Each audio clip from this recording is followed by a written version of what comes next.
अब आते हैं चैप्टर 5 के ऑब्जेक्टिव्स 2 पर। पहला क्वेश्चन देखते हैं।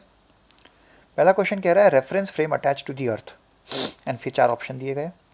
तो पहला कह रहा है कि is an inertial frame by definition. तो वेल ये डेफिनेशन नहीं है इनर्शियल फ्रेम की। इनर्शियल फ्रेम का डेफिनेशन अगर आपको चाहिए तो वो होता है कि the frame in which Newton's first law is valid, कि भाई acceleration is zero if and only if net force is zero. तो ए तो नहीं हो सकता। बी देखते हैं। बी कह रहा है कि इनर्शियल फ्रेम नहीं हो सकता because the earth is revolving around the sun. अब ये ट्रू है क्योंकि अर्थ जब रिवॉल्व कर रहा है around the sun, circular motion होता है, तो अर्थ का एक एक्सेलरेशन होता है, सेंट्रीपिटल एक्सेलरेशन, जो हम सर्कुलर मोशन के चैप्टर में ज़्यादा डिटेल में डिस्कस करेंगे। तो ओवरऑल जो है वो अर्थ एक एक्सेलरेटिंग फ्रेम ऑफ रेफरेंस हो जाता है। तो अर्थ का फ्रेम अगर एक्सेलरेटिंग फ्रेम ऑफ रेफरेंस है तो वो इनर्शियल तो नहीं हो सकता, वो नॉन इनर्शियल होगा। तो इसीलिए बी सही है कि भाई ओवरऑल जो रेफरेंस फ्रेम है वो नॉन इनर्शियल होगा because the earth is revolving around the sun. C में देखते हैं।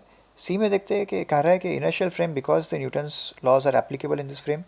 तो पहली बात है कि न्यूटन्स लॉ एप्लीकेबल हो ही नहीं सकते क्योंकि like we said Newton's law के लिए आपको ऐसा फ्रेम ऑफ रेफरेंस चाहिए जहाँ पर एक्सेलरेशन नहीं हो रहा हो, एंड हमें पता है कि यहाँ पर एक्सेलरेशन है, तो सी तो नहीं हो सकता। डी देखते हैं। डी कह रहा है कि D cannot be inertial frame because the earth is rotating about its axis. ये भी ट्रू है क्योंकि जब आप कोई रोटेटिंग आप करते हो तभी भी रोटेटिंग के लिए आपको एक एक्सेलरेशन चाहिए, तो बिकॉज ऑफ दैट आप इनर्शियल फ्रेम तो हो ही नहीं सकते। तो in other words B and D दोनों अलग अलग रीजंस दे रहे हैं आपको कि ये इनर्शियल फ्रेम नहीं हो सकता the frame of reference on earth with respect to earth, ठीक है ना। तो बी एंड डी दोनों ही ट्रू है, एंड दोनों की वजह से अर्थ का जो रेफरेंस फ्रेम है वो approximately for small local calculations inertial frame की तरह बिहेव करता है। बट टेक्निकली देखा जाए तो अर्थ की अटैच करते हुए कोई भी फ्रेम ऑफ रेफरेंस इनर्शियल नहीं हो सकता। तो overall answer is B and D. Question 2 में कहा है कि a particle stage at rest as seen in a frame, we can conclude that, and फिर 4 ऑप्शन दिए गए। तो पहला ऑप्शन देखते हैं। पहला ऑप्शन कह रहा है कि द फ्रेम इज़ इनर्शियल। अब ये ज़रूरी नहीं है। मान लेते हैं कि with respect to the ground कोई पार्टिकल है जो with an acceleration a prime, ठीक है, मूव कर रहा है टू द राइट। अब अगर मैं एक फ्रेम ऑफ रेफरेंस उसी पार्टिकल पर अटैच कर दूँ तो वो फ्रेम ऑफ रेफरेंस में पार्टिकल एट रेस्ट होगा, लेकिन हमें पता है कि वो फ्रेम को A prime acceleration with the ground frame move करना पड़ेगा। तो जब कोई भी दो फ्रेम्स एक्सेलरेट करते हैं with respect to each other and एक इनर्शियल है तो दूसरे को नॉन इनर्शियल होना पड़ता है, ठीक है। तो इन दिस केस जो वो फ्रेम है जहाँ पर वो पार्टिकल एट रेस्ट लग रहा है वो फ्रेम ए प्राइम एक्सेलरेशन से मूव कर रही है with respect to inertial frame, तो इसके लिए वो फ्रेम तो नॉन इनर्शियल होगी। तो ये जरूरी नहीं है ट्रू हो, ठीक है। अब आते हैं बी पर।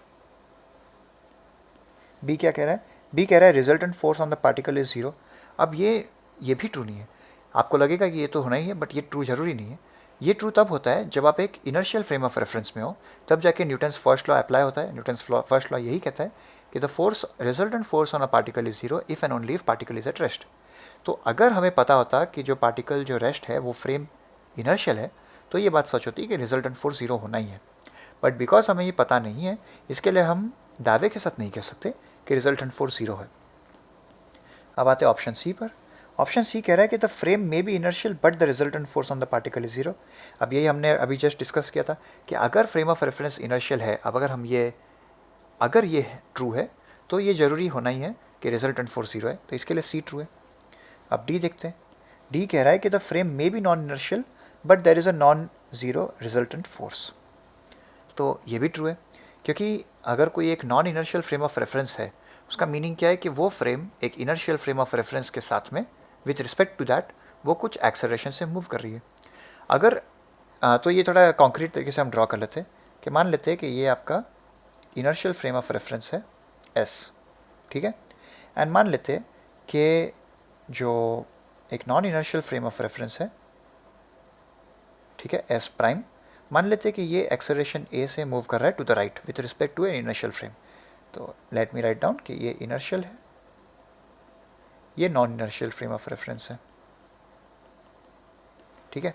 अगर हम कह ले कि एक ऑब्जेक्ट है, let's call it object A, so if A is at rest with respect to S prime, ठीक है, तो क्लियरली ये हो जाएगा कि ए accelerates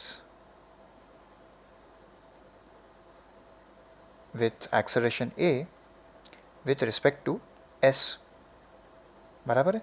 तो a एक्सेलरेट कर रहा है with an acceleration of a small a with respect to the inertial frame, and inertial frame में अगर कोई ऑब्जेक्ट एक्सेलरेट करता है तो हमें क्या पता है, हमें पता है कि नेट फोर्स 0 नहीं हो सकता। ठीक है, तो बस यही हमने एस्टैब्लिश किया है कि डी में कि फ्रेम इनर्शियल नहीं है अगर, तो नॉन ज़ीरो रिजल्टेंट फोर्स होना ही है। तो इसके लिए डी भी सही है, तो ओवरऑल ए एंड बी सही नहीं है एंड सी एंड डी सही है।